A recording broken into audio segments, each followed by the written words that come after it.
We'll get you more policymakers who will be speaking with our reporters, and we'll keep getting you that. I mean, the story, of course, is the market. I think the Prime Minister is making a speech. Let's cut across. एक मजबूत नींव का निर्माण करेगा लिए एक मजबूत नींव का निर्माण करेगा। ये बजट वंचितों को वरीयता देता है। ये बजट आज की एस्पिरेशनल सोसाइटी, गांव, गरीब, किसान, मध्यम वर्ग, सभी के सपनों को पूरा करेगा। मैं वित्त मंत्री निर्मला जी और उनकी टीम को इस ऐतिहासिक बजट के लिए बधाई देता हूं। साथियों, परंपरागत रूप से अपने हाथ से औजारों और टूल्स से कड़ी मेहनत कर कुछ न कुछ सृजन करने वाले करोड़ों विश्वकर्मा इस देश के निर्माता है।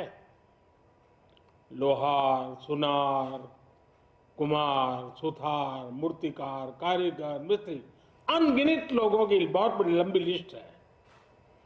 इन सभी विश्वकर्माओं की मेहनत और सृजन को देश इस बजट में पहली बार अनेक प्रोत्साहन योजना लेकर के आया है। ऐसे लोगों के लिए ट्रेनिंग, टेक्नोलॉजी, क्रेडिट और मार्केट सपोर्ट की व्यवस्था की गई है। पीएम विश्वकर्मा कौशल सम्मान यानी पीएम विकास करोड़ों विश्वकर्माओं के जीवन में बहुत बड़ा बदलाव लाएगा। साथियों, शहरी महिलाओं से लेकर गांव में रहने वाली महिलाएं हो, कारोबार रोजगार में व्यस्त महिलाएं हो या घर काम में व्यस्त महिलाएं हो, उनके जीवन को आसान बनाने के लिए बीते वर्षों में सरकार ने अनेक विध कदम उठाए हैं। जल जीवन मिशन हो, उज्ज्वला योजना हो, पीएम आवास योजना हो, ऐसे अनेक कदम। इन सबको बहुत बड़ी ताकत के साथ आगे बढ़ाया जाएगा। उसके साथ साथ महिला सेल्फ हेल्प ग्रुप एक बहुत बड़ा सामर्थ्यवान क्षेत्र आज भारत में बहुत बड़ी जगह अपने हाथ एक्वायर कर चुका है। उनको अगर थोड़ा सा बल मिल जाए तो मिरेकल कर सकते हैं। और इसलिए विमेन सेल्फ हेल्प ग्रुप उनके सर्वांगीण के विकास के लिए नई पहल इस बजट में एक नया आयाम जोड़ेगी। महिलाओं के लिए एक विशेष बचत योजना भी शुरू की जा रही है और जनधन अकाउंट के बाद ये विशेष बचत योजना सामान्य परिवार की गृहिणी माताओं बहनों को बहुत बड़ी ताकत देने वाली है।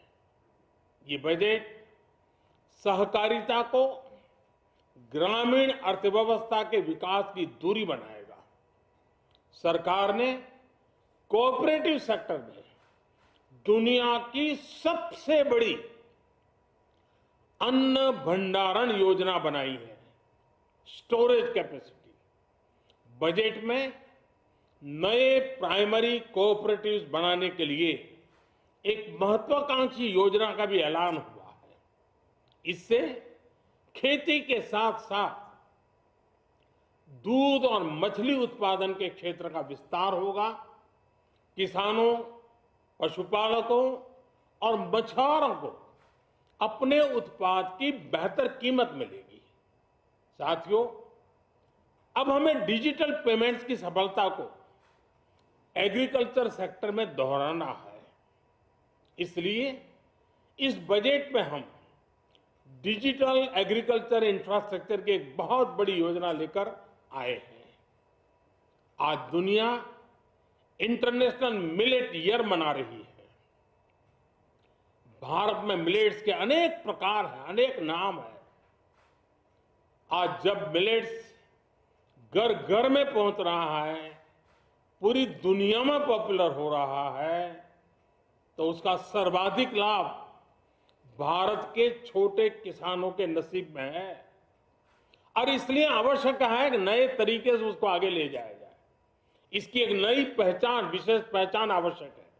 इसलिए अब इस सुपर फूड को श्री अन्न की नई पहचान दी गई है। उसके प्रोत्साहन के लिए भी अनेकविध योजनाएं बनाई गई है। श्री अन्न को दी गई प्राथमिकता से देश के छोटे किसानों, हमारे आदिवासी भाई बहन जो किसानी करते हैं, उनको आर्थिक संबल मिलेगा और देशवासियों को एक स्वस्थ जीवन मिलेगा। साथियों, ये बजट सस्टेनेबल फ्यूचर के लिए green growth, green economy, green energy, green infrastructure और ग्रीन जॉब्स को एक अभूतपूर्व विस्तार देगा।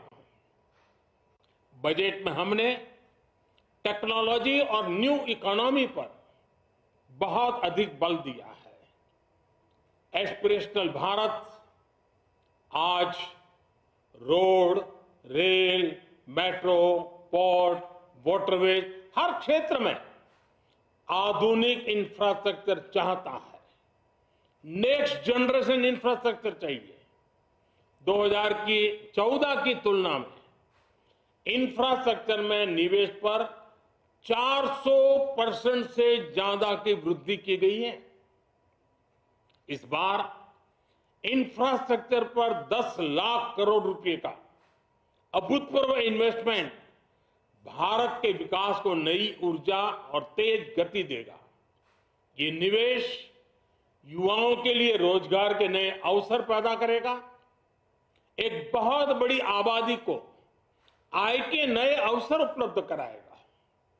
इस बजट में ईज ऑफ डूइंग बिजनेस के साथ साथ हमारे उद्योगों के लिए क्रेडिट सपोर्ट और रिफॉर्म्स के अभियान को आगे बढ़ाया गया है। एमएसएमईज के लिए 2 लाख करोड़ रुपए के अतिरिक्त ऋण की गारंटी की व्यवस्था की गई है। अब प्रिजम्पटिव टैक्स की लिमिट बढ़ने से एमएसएमईज को ग्रो करने में मदद मिलेगी। बड़ी कंपनियां द्वारा एमएसएमईज को समय पर पेमेंट मिले, इसके लिए नई व्यवस्था बनाई गई है। साथियों, बहुत तेजी से बदलते भारत में मध्यम वर्ग, विकास हो या व्यवस्था हो, साहस हो या संकल्प लेने का सामर्थ्य हो, जीवन के हर क्षेत्र में आज भारत का मध्यम वर्ग एक प्रमुख धारा बना हुआ है। समृद्ध और विकसित भारत के सपनों को पूरा करने के लिए मध्यम वर्ग एक बहुत बड़ी ताकत है। जैसे भारत की युवा शक्ति ये भारत का विशेष सामर्थ्य है, वैसे ही बढ़ता हुआ भारत का मध्यम वर्ग भी एक बहुत बड़ी शक्ति है। मध्यम वर्ग को सशक्त बनाने के लिए हमारी सरकार ने बीते वर्षों में अनेकों निर्णय लिए और ईज ऑफ लिविंग को सुनिश्चित किया है। हमने टैक्स रेट को कम किया है, साथ ही प्रोसेस को सिंप्लीफाई, ट्रांसपेरेंट और फास्ट किया है। हमेशा मध्यम वर्ग के साथ खड़ी रहने वाली हमारी सरकार ने मध्यम वर्ग को टैक्स में बड़ी राहत दी है। इस सर्वस्पर्शी और विकसित भारत के निर्माण को गति देने वाले बजट के लिए मैं फिर एक बार निर्मला जी और उनकी पूरी टीम को बहुत बहुत बधाई देता हूं और देशवासियों को भी बहुत बधाई के साथ साथ मैं आह्वान करता हूं, आइए अब नया बजट आपके सामने है, नए संकल्पों को लेकर के चल पड़े। 2047 में समृद्ध भारत, समर्थ भारत, हर प्रकार से संपन्न भारत हम बना के रहेंगे। आइए इस यात्रा को हम आगे बढ़ाएं। बहुत बहुत धन्यवाद। All right, that's the Prime Minister sort of laying out his sort of